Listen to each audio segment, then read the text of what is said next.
Halo, selamat siang. Ketemu lagi dengan saya di channel Sumindi, channel yang membahas segala hal yang menarik yang terjadi di sekitar kita. Wacana mengenai perpanjangan masa jabatan presiden dari 2 periode menjadi 3 periode sebenarnya sudah berakhir ketika Presiden Jokowi menyatakan bahwa beliau tidak bersedia untuk dipilih kembali menjadi presiden untuk periode yang ketiga. Namun ternyata di tataran akar rumput, topik ini masih menjadi topik yang hangat untuk didebatkan. Hal ini kita ketahui dari pertemuan dengan teman maupun keluarga di acara Lebaran kemarin. Masih terjadi perdebatan yang cukup seru mengenai hal ini. Sebenarnya, memungkinkan tidak sih Presiden memperpanjang masa jabatannya menjadi 3 periode, 4 periode, atau bahkan seumur hidup? Kalau pertanyaannya mungkin atau tidak mungkin, jawabannya pasti mungkin saja. Nah, bagaimana langkah-langkah yang harus ditempuh oleh Presiden ketika dia menginginkan memperpanjang masa jabatannya?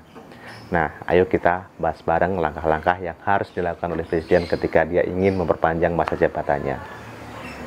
Masa jabatan Presiden sebenarnya sudah diatur di Pasal 7 Undang-Undang Dasar 1945. Jadi bukan undang-undang biasa ya, tapi UUD 1945. Pasal 7 yang berbunyi, Presiden dan Wakil Presiden memegang jabatan selama 5 tahun. Dan sesudahnya dapat dipilih kembali dalam jabatan yang sama hanya untuk 1 kali masa jabatan. Pasal 7 Undang-Undang Dasar 1945 ini dari zaman kemerdekaan sampai dengan zaman sekarang ini telah mengalami beberapa kali perubahan. Perubahan pertama terjadi di masa Orde Lama. Versi awal dari Pasal 7 ini berbunyi, masa jabatan Presiden dan Wakil Presiden adalah 5 tahun. Ini dirubah di tahun 1963 berdasarkan ketetapan MPRS nomor 3 MPRS 1963 tentang pengangkatan Presiden seumur hidup.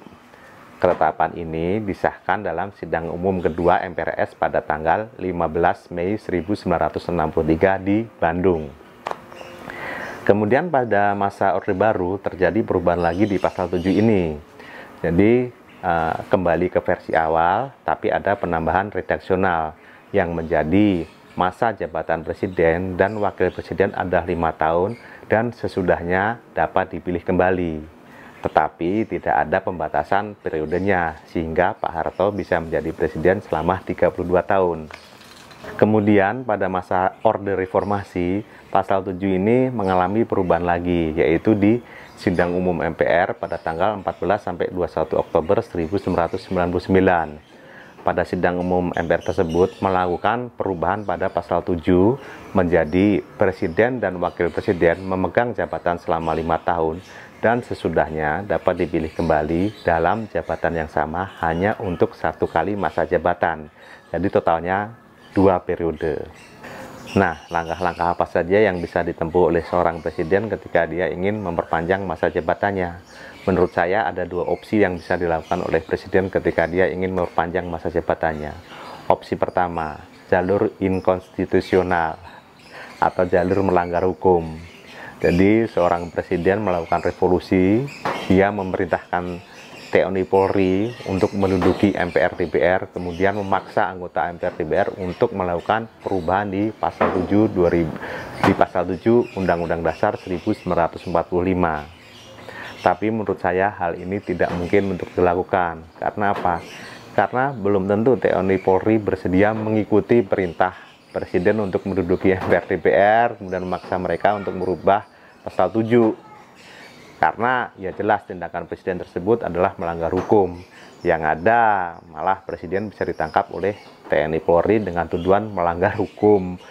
Hal lain yang akan terjadi adalah akan terjadi demonstrasi besar-besaran di seluruh Indonesia, yang mana TNI Polri tidak akan sanggup untuk mengamankan demo tersebut karena pasti kalah jumlah. Sehingga akan terjadi chaos besar-besaran, pertumpahan darah, dan yang pasti keinginan Presiden untuk menjabat 3 periode atau 4 periode atau seumur hidup itu pasti tidak akan terlaksana. Jadi jelas opsi pertama ini tidak mungkin dilakukan. Kemudian opsi yang kedua yaitu melalui jalur konstitusional atau jalur sesuai hukum. Lantas apa saja yang harus dilakukan oleh Presiden ketika dia ingin memperpanjang masa jabatannya dan sesuai dengan hukum. Nah, langkah-langkah yang harus dilakukan oleh Presiden adalah yang pertama, menurut pasal 37 Undang-Undang Dasar 1945 dan Peraturan MPR RI nomor 1 tahun 2019 mengenai tata tertib MPR RI, sekurang-kurangnya harus ada sepertiga dari jumlah anggota MPR atau sebanyak 237 anggota MPR mengusulkan perubahan pasal 7 Undang-Undang Dasar 1945 kepada Ketua MPR. Jadi di sini Presiden harus bisa memengaruhi 237 anggota MPR supaya bersedia merubah pasal 7 Undang-Undang Dasar 1945. Kemudian, pimpinan MPR setelah menerima usulan tersebut akan mengadakan rapat gabungan untuk memutuskan usulan tersebut dilanjut atau tidak. Jika diterima, maka MPR akan melakukan sidang paripurna MPR dalam kurun waktu paling lama 60 hari. Kemudian, sidang paripurna MPR melakukan 3 agenda, yaitu agenda pertama, pengusul menjelaskan usulan dan alasannya. Kemudian yang kedua, fraksi MPR dan DPD memberikan pandangan terhadap usulan tersebut. Yang ketiga, pembentukan panitia ad hoc untuk mengkaji usulan tersebut dalam jangka waktu yang telah disepakati.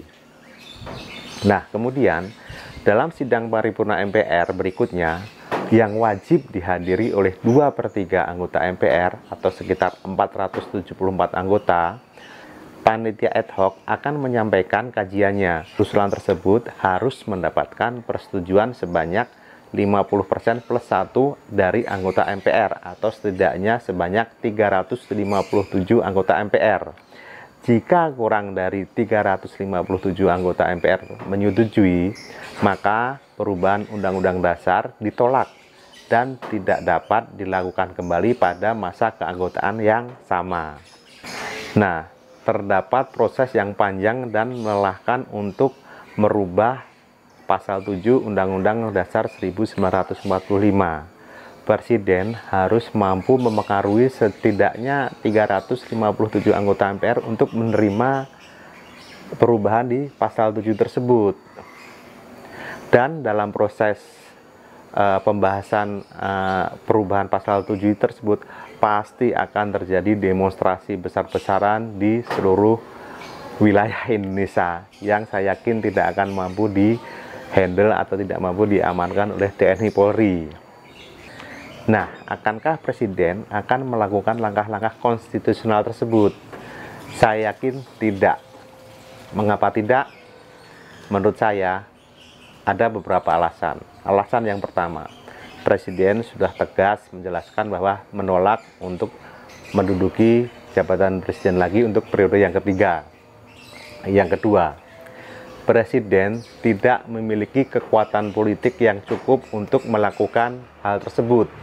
Kenapa? Presiden yang sekarang, Presiden Jokowi itu bukan pemilik partai, hanya anggota partai. Sehingga dia tidak mempunyai kemampuan, tidak mempunyai kekuatan untuk mempengaruhi PDIP sebagai partai pendukung dia. Dan PDIP sendiri saat ini sudah memiliki calon presiden sendiri di tahun 2024, yaitu Puan Maharani. Jadi jelas, PDIP tidak akan mengorbankan Puan Maharani supaya Presiden Jokowi dapat menduduki presiden untuk periode yang ketiga. Yang ketiga, tidak akan mendapat dukungan dari TNI dan Polri karena TNI dan Polri tidak akan sanggup mengamankan demo-demo besar-besaran yang terjadi di seluruh wilayah Indonesia. Jadi menurut saya kesimpulannya jelas, Presiden Jokowi tidak akan bersedia mencalonkan diri lagi menjadi presiden di periode yang ketiga. Jadi debat-debat tersebut menurut saya tidak ada gunanya, hanya menghabiskan energi kita saja. Jadi ya udah, ayo kita akhiri saja debat-debat. Presiden akan memperpanjang jabatannya menjadi 3 periode. Lebih baik melakukan hal-hal yang lain yang lebih berguna bagi kita sendiri dan lingkungan sekitar. Oke, cukup sekian pembahasan mengenai perpanjangan jabatan presiden dari 2 periode menjadi 3 periode ini. Terima kasih, selamat siang.